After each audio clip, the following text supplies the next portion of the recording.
Sundar Pichai runs Google. Jensen Huang built NVIDIA. Microsoft, led by Satya Nadella. Zoom, created by Eric Yuan. And of course, billionaire Elon Musk, SpaceX, Tesla, and Trump's new best friend. What do all these big tech giants have in common? They run the world's most powerful tech companies, and none of them were born in the United States. The United States, and Silicon Valley especially, is fueled by skilled immigrant labor. But today the H-1B visa program is at the center of a heated debate. The program allows U.S. companies to hire foreign workers for specialized roles requiring technical or theoretical expertise. But while critics say the system traps skilled workers in limbo and puts American jobs at risk, it also powers innovation and fills a critical labor shortage. We already believe that the demand for the tech workers is approximately 3.5 million this year. They heavily rely on the tech workforce and the workforce coming from the H-1Bs. One of those workers on a temporary H-1B visa is Kabir, a firmware engineer at a Silicon Valley startup. We cannot afford to lose a job. It's a goddamn pressure which really it's a really fearful thing. So we better be in a place we were not happy but secured. He asked us to change his name and conceal his identity. The engineer is concerned that an open conversation about his immigration challenges could impact his ability to stay and work in the United States. Could there be new policies saying, okay, now H-1B will be really hard to get, or people on H-1B from past 6 years can no longer work here? Could these policies come from Trump? That will be really scary. The visa program for qualified foreign workers was designed to fill gaps in the labor market. But many argue that companies have found ways to exploit it. They're cheaper, so they can be paid below what a U.S. worker would be paid. Plus, they're indentured, so they're tied to the employer. So they don't have their own visa, they don't control their own work permit and their ability to stay in the U.S. It's dependent on their employer. What that does is it gives the employer a lot of power over that worker. And yet, despite this, the H-1B program remains a lifeline for Silicon Valley. But it hasn't always had political support. Once Donald Trump advocated for Buy American, Hire American and against H-1B visas during his first term. But now his alliance with Silicon Valley triggered a change of heart. Once a critic, Trump became a supporter of skilled immigration. We want competent people coming into our country. And HB1, I know the program very well. I use the program.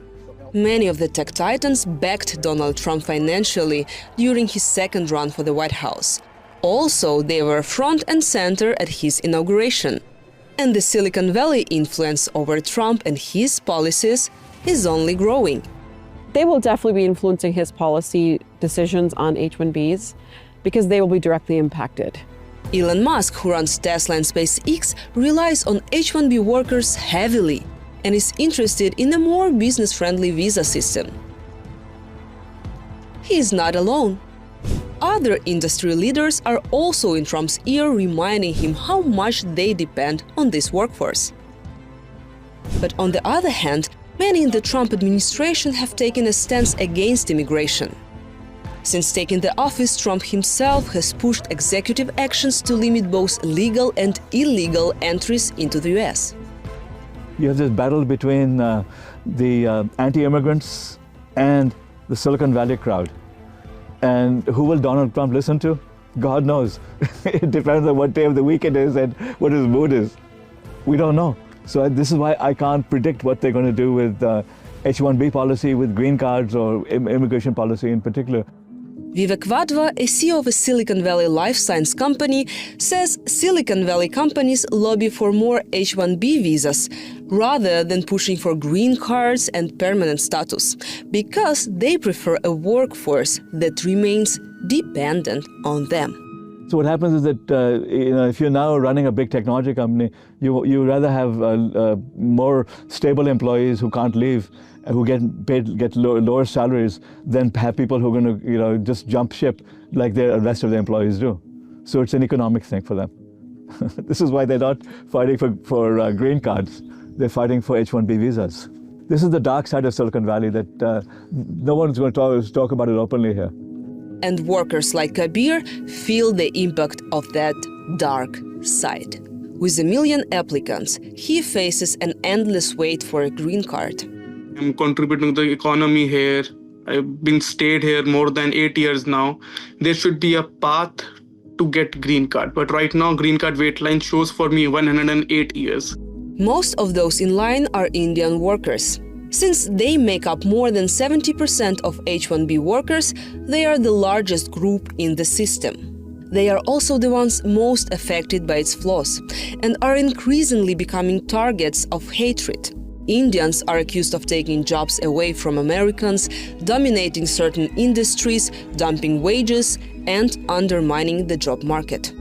If I say anything pro-immigration, I'm flooded with angry. Just check my Twitter stream.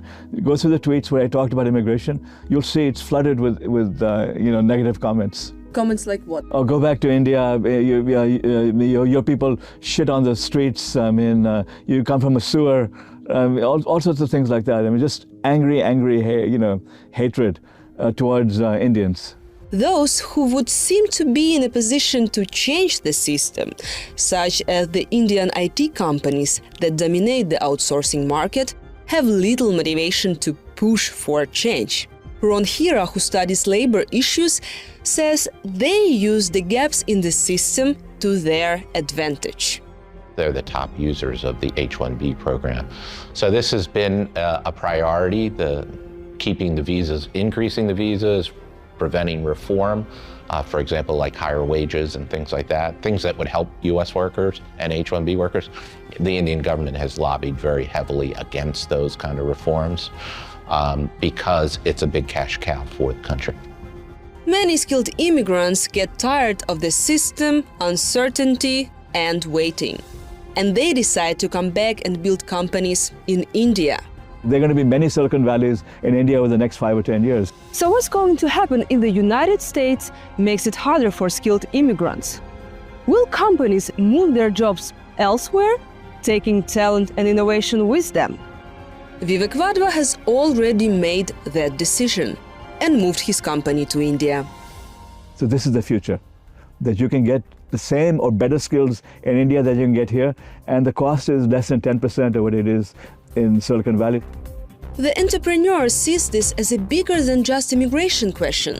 It's about whether America remains the world's technological leader or watches Silicon Valley shift overseas.